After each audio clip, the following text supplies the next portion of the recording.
Hi, everybody. This topic is called Becoming Aware of Resistance. I apologize for this little halo. It's not my halo, it's the reflections of the light bulbs in the picture behind me. So I don't have a halo. Um, Becoming aware of resistance. I was going to the deli to get some lunch, and I was standing there after I ordered, and I was just watching people coming and going. I didn't really feel anything in particular. Um, but I realized that that in itself is resistance. If we think of, we're so used to a certain state we're in, and that state is usually might be all kinds of emotions, or we might be slightly nervous, or maybe we're upset about something, or we're thinking about the future, or we're thinking about the past, or maybe we're thinking about another person, something like that. Um, the state, but that's not our normal state, even though we are in this state all the time, right? Or a lot of times. If we look at this from the perspective of the right mind, if we were in our right mind, which is much closer to our natural state, if we were in our right mind, we would feel love for our fellow humans, our brothers and our sisters. I would be in the deli and I would look around, and I would look at the people around me and I would feel love for them. And I know exactly how that feels like. It's a certain feeling that extends to everybody. It's not something that goes just to one person, or somebody might be attractive. It's not that at all. It's more of an inner mindset that then extends outward to other people, and that is we see the other person with love. And if we come from that perspective, the realization that that is much closer to our natural state than anything we feel um, on a daily basis, right? When we're in our ego thought system, most of the time we don't know we're in our ego thought system, or connected to the ego, and we don't even realize how big our resistance against the love is. We become aware of it if we have more or stronger emotions like anger, or hopelessness or anxiety, or anything like that. But if we're just kind of getting our lunch, we don't have an agenda, we're just in the deli waiting for the food.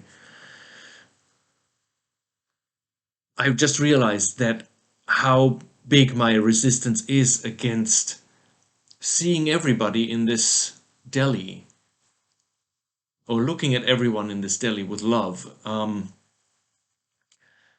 My goal when I went into the deli was to make it about them, which is based on that workshop that Kenneth Wapnick did, called Cast No One Out, making it about them, where you make it about the other person in the room. So I had that as my goal, and I went in and I thought, okay, I'm gonna make it about them. I'm gonna see if I can see the people in the deli a little differently, what their needs are rather than what my needs are, and such. But I was far removed from that feeling of love that encapsulated everybody in the deli. And I thought that this lack of love that I feel for everybody at that moment is resistance.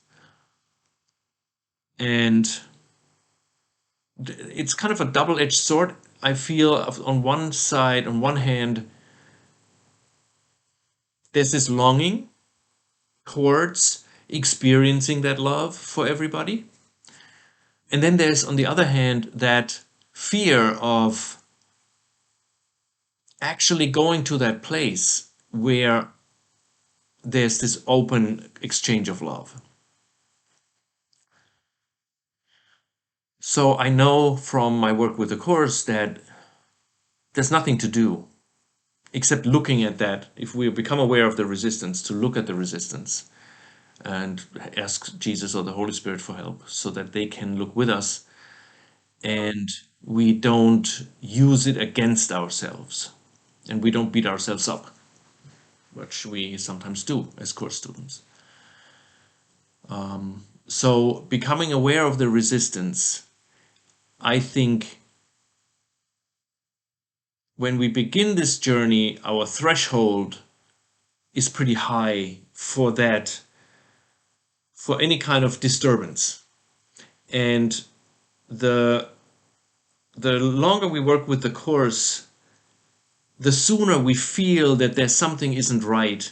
And I think we probably get closer to that, to the right mind, where we would see everybody with love and we would see everybody as forgiven.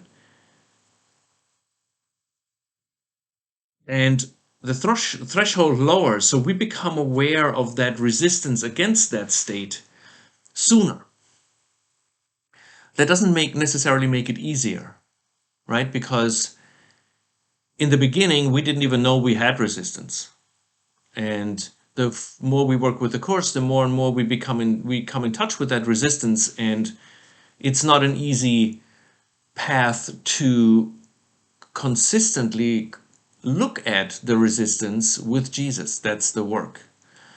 So there's this, I just saw myself in the deli, on one hand, wanting to be in that place where I was seeing everybody as forgiven. At the other hand, I was aware of the resistance against going to that place. And the only thing really to do, as I said, is to look at that.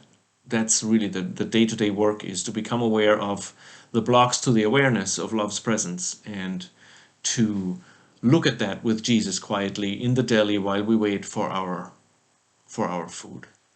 And that is the miracle, and that is what saves 1,000 years for both me and everybody in the room. It's not that I see them actually as forgiven. If that happens, that's great. But looking at my resistance with Jesus and the Holy Spirit, that's the work, and that is what I teach at that moment to everybody around me. It doesn't have to be that I'm in this state of love that helps somebody else. All I need to do is look at my ego, because the moment I look at my ego, I take back the projections and the separation is undone, even if it's only for one moment, right? And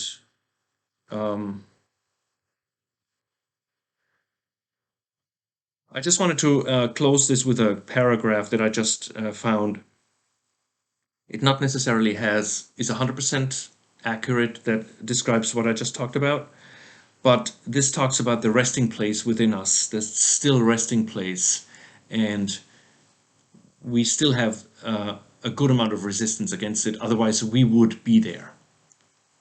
And it says, it is in chapter 29, section 5, the changeless dwelling place. And it says, There's a place in you where this whole world has been forgotten, where no memory of sin and of illusions lingers still. There's a place in you which time has left, and echoes of eternity are heard. There's a resting place so still, no sound except a hymn to heaven rises up to gladden God the Father and the Son. Where both abide are they remembered both, and where they are is heaven and is peace. Thanks for watching.